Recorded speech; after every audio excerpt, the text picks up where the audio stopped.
Hi, and welcome to the next installment of the Everyone's Interesting podcast show. And today I'm here with my very good friend Andrew, and we're going to talk a little bit about his life today. Good to see you. Good to see you, brother. How are you? Real good, man. How are you? I'm good. So where to start? Let's how about we talk a little tiny bit about where you're from? Yeah, man. So I grew up in North Cambridge. So kind of right between like Porter, Davis, and Alewife. Between all three of those on the red line. And just grew up on a little side street over there. Went to school over there, and spent most of my youth there. And before moving to Arlington in high school, right down the road. And what did you like about growing up in Cambridge? Oh man, it's just such an interesting place. You know, there's a lot of action going on. You know, there's a lot of diversity, and it just, I don't know, man. I was just always interested by what was going on. You know, and I was always moving around, going to Davis Square, going to Harvard Square, even as a young kid, like a fourth grader, like a 10-year-old. You know, like I'm hopping on the bus. I would jog sometimes, or get on my bike and just ride all the way to Harvard and just hang out over there. And just, I don't know, every day just felt like an adventure out there, you know, all the way up into my teens. And are you still in touch with folks that you grew up with there? Yeah. I'm one of those people where like the majority of my really close friends are people who I've known since I was like a small child. You know, I got one friend, he doesn't live around here anymore, but my guy Travis, I've known him since we were like a couple weeks old. Oh, wow. That's how long we've been hanging out. And then, you know, my man Dro, who I'm with all the time, he lives in North Cambridge still. We went to kindergarten together. Oh, okay. You know, and a bunch of my other boys, like, we used to play tag. You know, we used to play basketball or whatever, and like I'm still in touch with those people. That's awesome. Yeah. Do you still hang around Cambridge? Yeah, as much as I can. You know, like I have friends whose houses I'll go to, a couple of friends who still live in Cambridge, but a lot of people have been displaced. You know, it's always been an interesting place economically. Cambridge has the most, I don't know this for a fact, I'm throwing it out there like it's a statistic, but I don't know this for a fact, but Cambridge has to have the most projects, Section 8 projects per capita of any city in the state. It has to. Because every neighborhood has multiple projects and some of them are really big. And at the same time, like actual real estate in Cambridge is incredibly expensive. Always has been, and it's only gotten worse over the last few years. But you know, the presence of Harvard and MIT make it all of its desirable real estate. But the projects is like they're there and they're not going anywhere. You know, they've ripped down a couple of them, like Jefferson Park, which was right up the street from where I grew up, or Lincoln Way, which was the smallest projects in my neighborhood. They ripped them down and rebuilt them, and they're still Section 8, but they're nicer now. You know. You know, for the most part, the people who didn't live in the projects, like, they get displaced. You know, I remember one of my boys, his grandmother owned a triple-decker on Jackson Street. I mean, Nice, rest in peace. And he, like, some dude, like, pulled a slip and fall in front of the building. Oh, no. And sued them. And they just lost the building. And then my man Wally, I remember his family had the crib on Washburn. Nice big house, beautiful, great location, you know, right on the border of Cambridge and Somerville. And he had his shiesty uncle stole it out from under the family by getting his great grandmother, who had dementia, to sign it over to him. Kicked everyone out the crib, right? And it's like, yo, this is, even back then, these buildings were worth $1 million. God only knows what they're worth now, you know, So that actually leads me to something that I've been asking a lot of people, Andrew, when I'm doing our interviews, is when you look back on Cambridge, because Cambridge is such a huge thing. I mean, you know, those squares that you mentioned, I mean, those are legendary Massachusetts places, I think. Totally. Especially Harvard Square. Central for sure, right? Is how do you feel like, looking back on your history, how much do you feel like they've changed? Like, how much has Cambridge changed? Or has it really sort of like not changed all that much? So Cambridge has always had a fairly transient population. I think it's more transient now. I think that there's a lot, there used to be like a very middle class there. You know what I mean? Working class people. And it's not as much anymore. There's far less of that, right? So now, more than ever, the people who are from Cambridge, who grew up in Cambridge, who stay in Cambridge, those are the people who live in the projects, right? And then, just not too many people really continue to own property there who aren't transient. So you have the MIT people, you have Harvard people, you have people coming in for medical, whatever. Tech industry has obviously grown a lot in Boston over the last couple of decades, and those people are coming in. So that makes it different. And as that has happened, right, as the people who were kind of the salt of the earth there have been displaced, like a lot of the businesses that were also like individually owned small businesses have been moved along. Like, you see Harvard Square, right? For instance, here's one instance, but like one of the last like kind of cool divey bars that was left around there, Whitney's, like the landlord just pulled the plug on them. So they're gone now. Oh, okay. Right. But so you still have a place like Charlie's Kitchen, or all I can think of is Charlie's Kitchen, man. Right. Or Grendel's. Grendel's has been there for a long time, but like everything else is gone, and they just replace it with like chain stuff. You know what I mean? So thinking about so I know a lot about, the things that you're involved with because we're friends. We've been friends for a long time now. And there's so many things about you that are so interesting, but one of the things I wanted to see if we could talk a little bit about today was if you would feel okay talking a little bit about your martial art history. Yeah. And especially even more so for me, I think, which would be great, would be to hear about where you actually practice. Yeah. If you could talk about that a little bit. Sure. And how you got into it also too. Yeah. So we'll start with that. All my life, from when I was born on to now, I've been going to and hanging out at what's called the Shim Guang Sa. It's the Mind Light Temple. And it's the world headquarters of Shim Gum Do, which translates to Mind Sword Path. This is a martial art that was founded by great Zen master Chang Sik Kim, who we, as his students, referred to as Sabanim. And my dad was a student of his before I was born. Oh, wow. He was already a master level instructor or verging on that when I was born. And what my dad did was Zen sword, right? So Shim Gum Do is a multifaceted martial art. The two main things are sword and Shimbap. Shimbap is kind of my specialty. Shimbap is like it translates to body dharma. And that's like a weaponless art that shares some similarities to karate and some similarities to certain forms of kung fu. But it's a fast, and it's kind of an upright martial art. A lot of like forms of kung fu or tai chi are really low to the ground, really low stance, and Shimbap doesn't necessitate that low stance. But so anyway, the way I got involved was my dad would be over there instructing class, and he would bring me over there all the time, and so I knew our teacher Sabanim since I was a little kid. And the temple itself is, as you know, in a great big church, which was I think the first parish Unitarian church in Brighton. I'm pretty sure that's what it was. It was built in like the 18 somethings. I don't know exactly when, but it's this magnificent building. And my teacher had, he came to the United States with basically no money. He was a student of Sun San, who was a very famous Korean Zen master, who he had been, under the tutelage of since he was a child, since he was 13 years old. And my teacher got enlightenment at 20. And with his enlightenment came this martial art and the ability to do it. And so he came over here after serving some time in the military, which was mandatory in South Korea, and followed the teacher.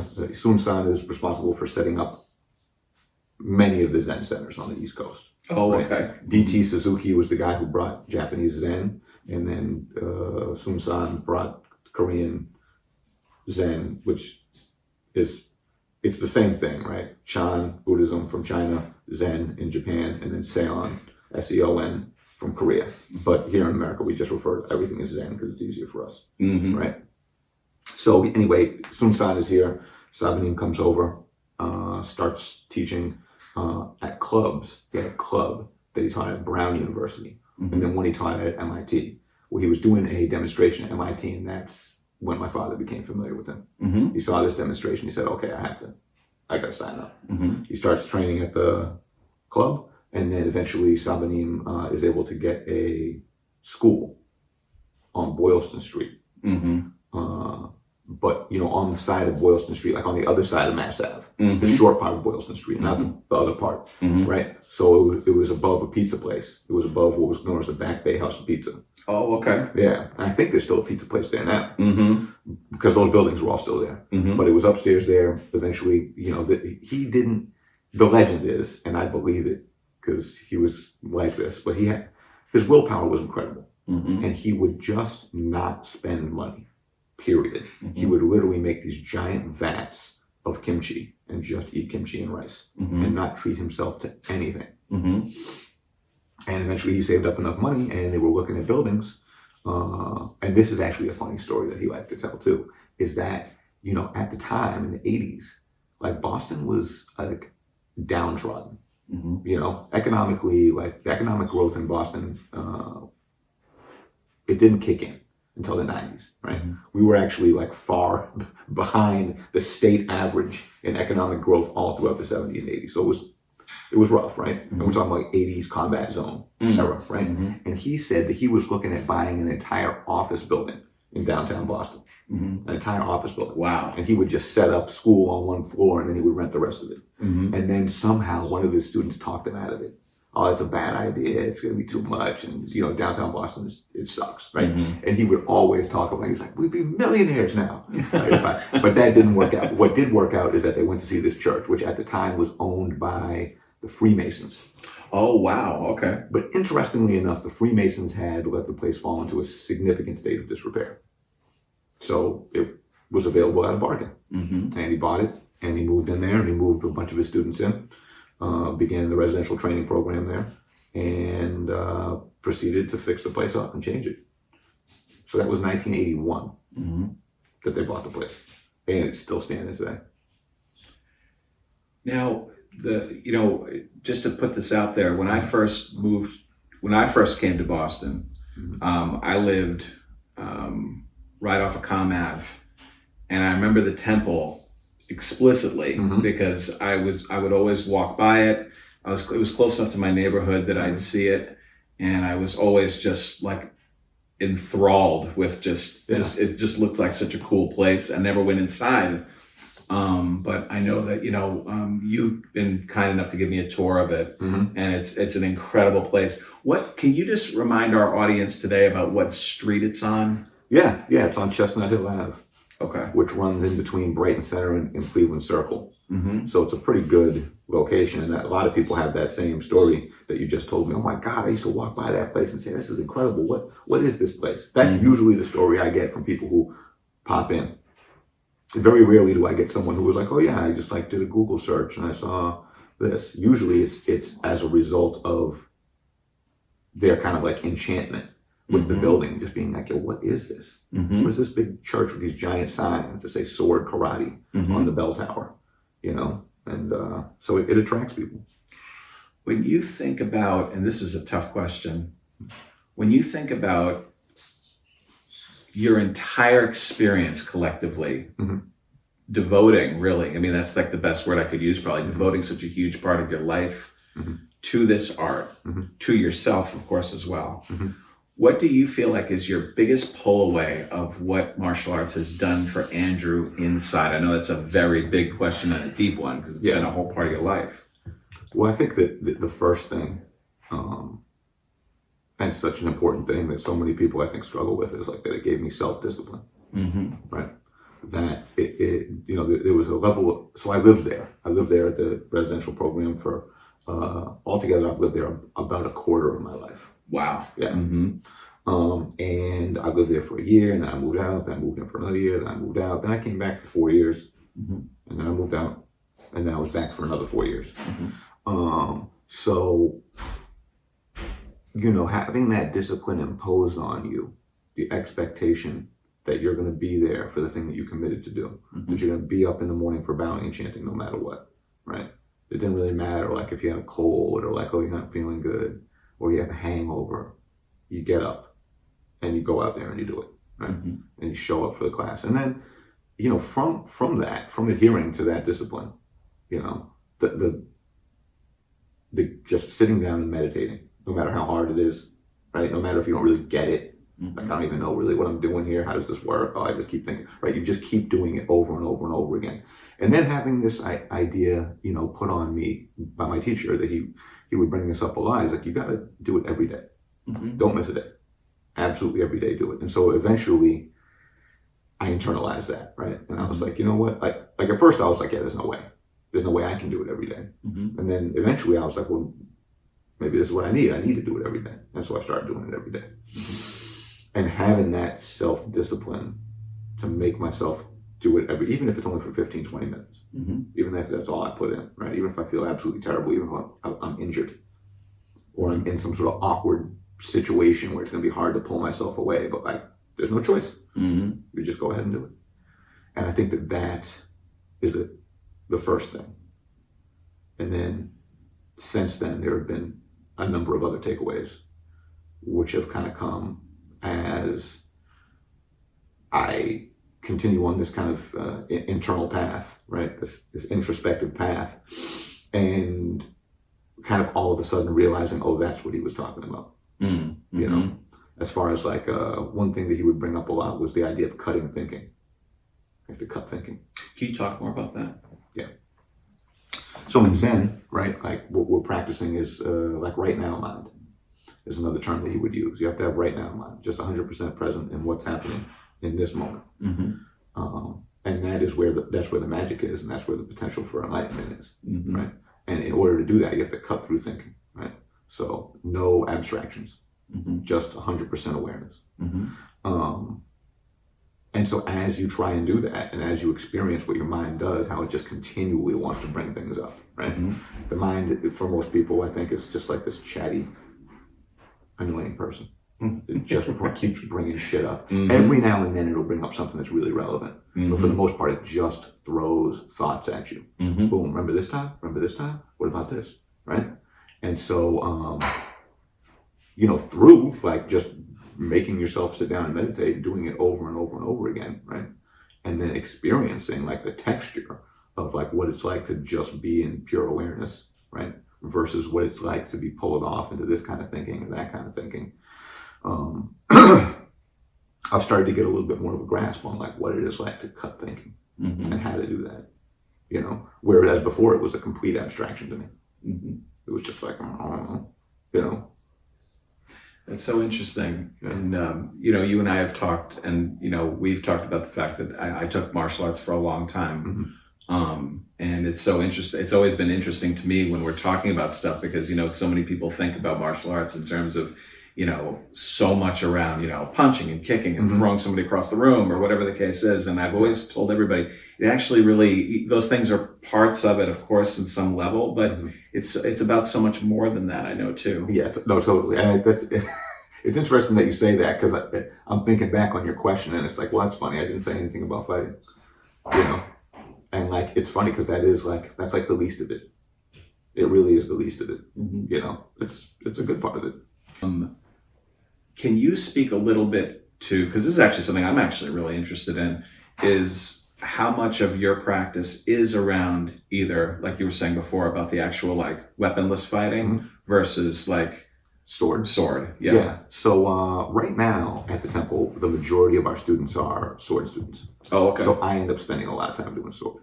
So, but just to get back to my history real quick, my dad started trying to teach me sword when I was like 10 years old. And I think I got to like my yellow belt, but I was just like completely undisciplined, didn't want to listen, nervous, you know what I mean? Like he was just like, all right, dude, whatever, like it's too early. And I put it down. And then I started doing Shinbok at 16 and continued doing that. I moved into the temple at 20. And then when I moved back in, it was like, well, you're here and you're a class all the time. So like, you should pick sword back up. Okay, I picked it back up. And so basically, like sword's been like my secondary thing. But right now it's kind of the primary thing.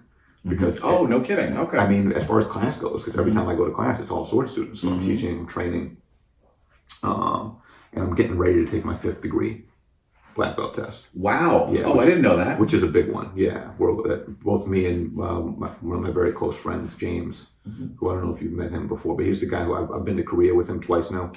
Right. And me and him are just about the same rank going into this big test.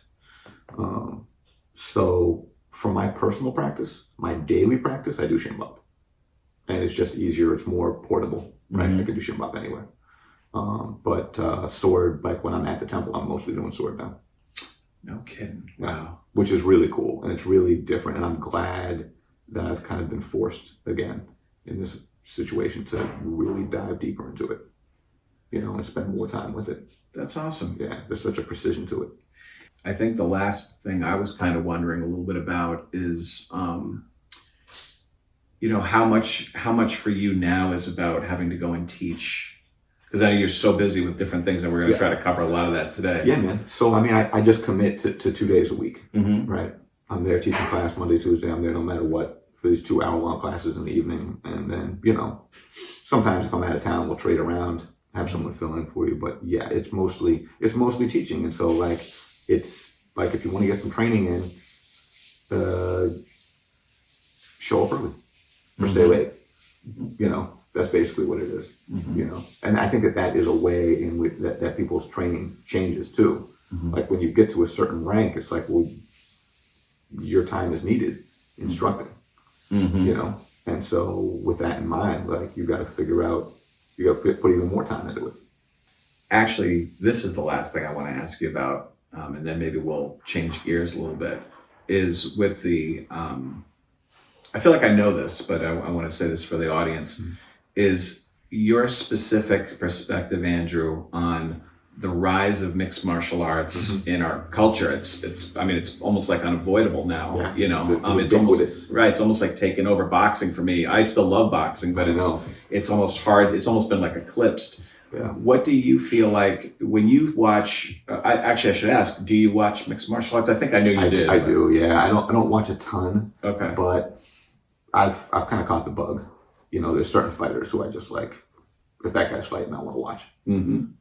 Is there anybody in particular in mixed martial arts that you've ever been like, oh, this guy is the bomb. This guy is the real deal. Yeah. This is the guy that like, wow, like everybody really should be kind of keying in on this dude. I love MMA. And one reason that I love it is that, different people come in with different fighting styles and change the game, right? Now, all of a sudden, everyone has to adjust to the way that this guy does it because he's such a badass in whatever regard, right? But, I'm a huge boxing fan. I boxed for a few years and I love Max Holloway.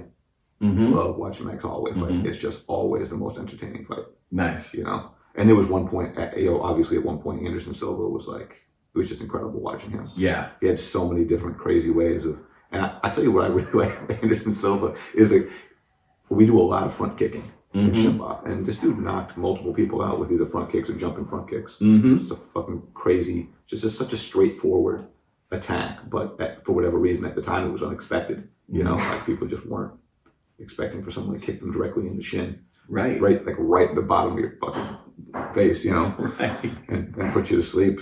So he was just incredible to me. But yeah, I don't pay close enough attention to be like really keen on. But there's a lot of these Dagestani fighters, really interesting. And then Ireland always produces, to me, what I think are some really interesting and entertaining fighters. Oh, I bet. Yeah. I bet.